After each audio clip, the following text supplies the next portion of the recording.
He said the media doesn't represent the people, it never will represent the people, and we're going to do something about it.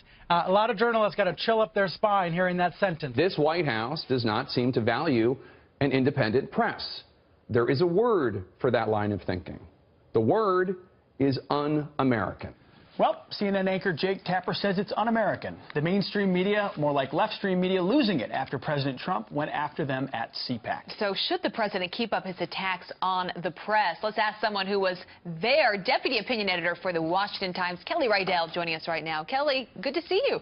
Good to see you, too. So you're seeing two things play out, right? One is the mainstream media reaction to the speech, and then if you were watching it and you were there, a much different reaction. Yeah, I mean, the speech was very well received. Listen, Donald Trump did call out the media in the first part of his speech, but then I counted he covered 20 other topics in it as well, everything from repealing Obamacare to tax reform to treating law enforcement with respect to drug trafficking and the resurgence of drugs in this country, things that everyday Americans care about. Well, you wouldn't know that, though. Yeah, exactly. You know, I think the news media's favorite beat right now is themselves.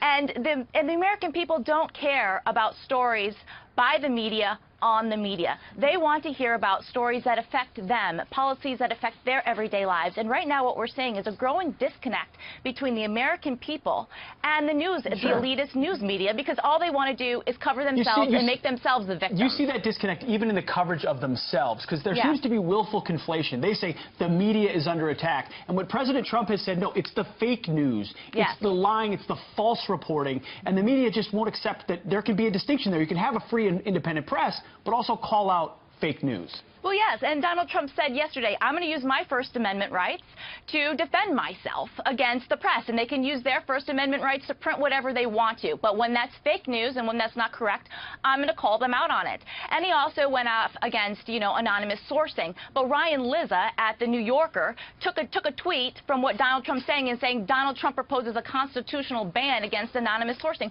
Well, that is not true. That is not what Donald Trump said. He said he'd prefer it if, you know, there wasn't all this anonymous sourcing out there. Because two things can be true about anonymous sourcing. One is that, you know, they're needed to break some very powerful stories. But two, anonymous sources can also be used to spin fake narratives from that source and from a reporter trying to use that source without any accountability tied to it. No, that's so well said. There's such an important role for media, but they've also got to get it right. That's right. Kelly Riddell, you ate your Wheaties this morning, and we appreciate it. Thank you for joining us. Good to see you, Kelly. Thanks, guys. You got it.